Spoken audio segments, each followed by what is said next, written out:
Okay, so besides history, mythology has always been a guilty pleasure of mine. And boy have I been waiting to do this topic for a while. As a function of popularity, Roman mythos isn't nearly as popular as its Greek counterpart, since the Romans were more preoccupied with empire building and Caesar killing than they were with their oral traditions. But they did name the planets after their deities, which is nice.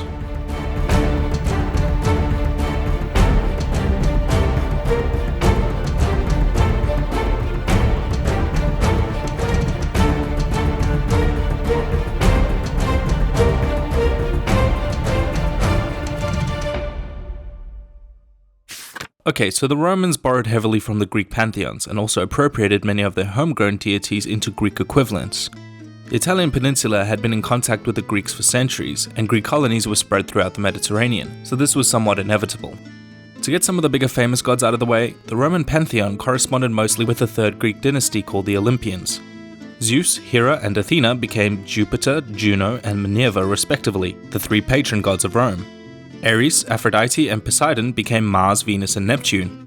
Hermes, with his cool winged shoes, became Mercury, the god of communication, transport, and commerce. The famous Titan equivalents are the first gods Uranus of the sky and Gaia of the earth, who, through their marriage, bore Saturn, one of the oldest and most famous gods of Roman mythology. Saturn was hugely important to the Romans, as he reigned the supreme deity and father of Jupiter, corresponding to his Greek equivalent Kronos. The age of Latin dominance over Italy is said to be attributed to him, and his name lives on in the planet Saturn and the 6th day of the week, Saturday. The winter solstice festival became dedicated to him in the month of December as Saturnalius, or Saturn Festival, and Christmas was later moved to December 25th to coincide with it, illustrating just how important it was to the Romans. Hades, the Greek god of the underworld, would become Pluto. Hephaestus, the Greek god of fire, became Vulcan, where the modern word volcano comes from. The odd one out was Apollo, who seems to have blended over time with some other deities. Classic Roman mythology places him with Greek Apollo, the son of Jupiter, but Apollo was also worshipped for many other things and it's hard to pin down. He is portrayed as the patron god of Troy, which would later make him very important to the Romans. The Trojans worshipped him as the sun god, which seems to correspond with the Italian Etruscan god Sol, but also at various times been associated with Helios, who is not an Olympian but a titan like Saturn, who is famous for drawing the sun across the sky in his chariot.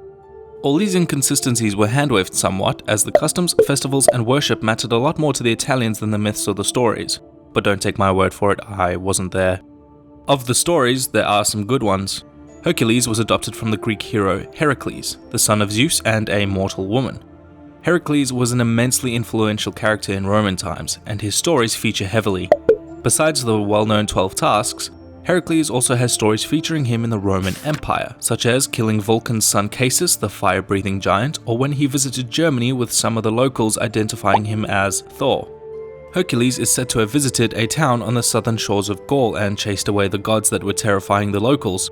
In honor of him, they built the temple of Hercules Maniakos, which I'm sure you've pieced together eventually became Monaco.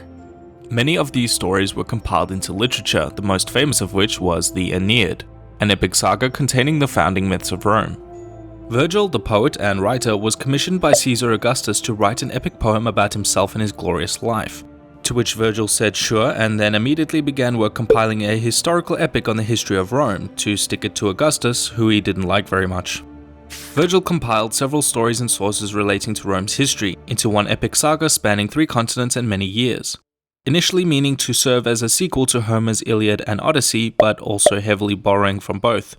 The Aeneid, much like the Odyssey, picks up soon after the Trojan War, with Aeneas, a Trojan warrior and son of Venus, tasked with taking the Trojan survivors and finding them a new home. Either that or he ran away, sources disagree. The Trojan refugees took a fleet of ships and began their epic quest to find their prophesied new home of Italy. This being far too mortal a quest, the gods couldn't help themselves by getting involved. Aeneas' journey was interfered by competing gods who either did or did not want the Trojans to find a new home.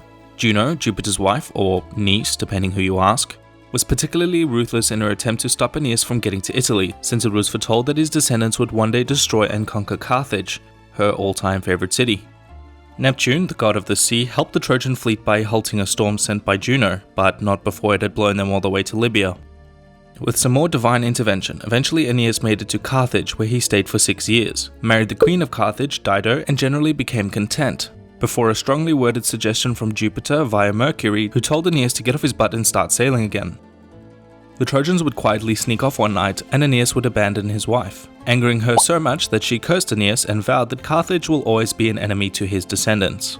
This is what those in the writer's business call foreshadowing.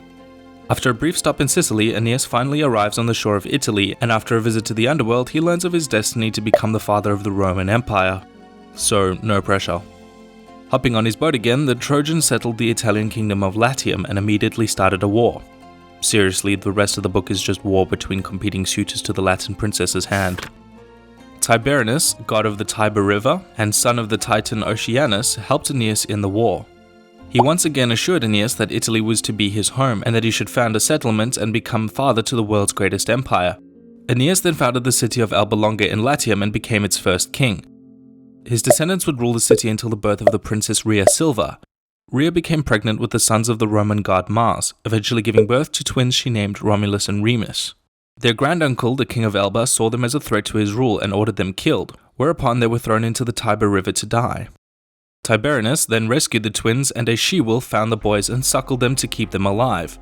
The boys grew up in an area of 7 hills and became great warriors, and after learning who they were, they led a revolt against the king, their uncle, who had himself usurped the throne from Romulus and Remus's grandfather Numitor.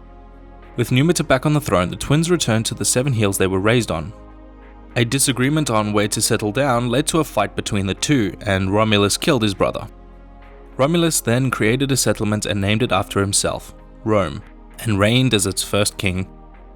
And that is how the Trojan refugees would live on to become the legendary founders of the Roman Empire.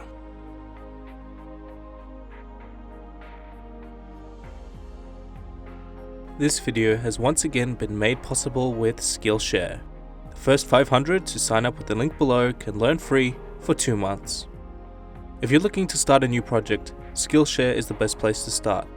The hundreds of online courses can help you learn a new skill or even brush up on old ones. If you like the videos I make and would like to learn how to create high quality vector graphics, I'd recommend having a watch of Introduction to Cartoon Character Design and also Mastering Illustrator, 10 tips and tricks to speed up your workflow. Great for intermediate and low-level skilled designers alike. Remember to sign up using the link below for your chance to learn a new skill and support the channel by doing so. A big thanks to Skillshare.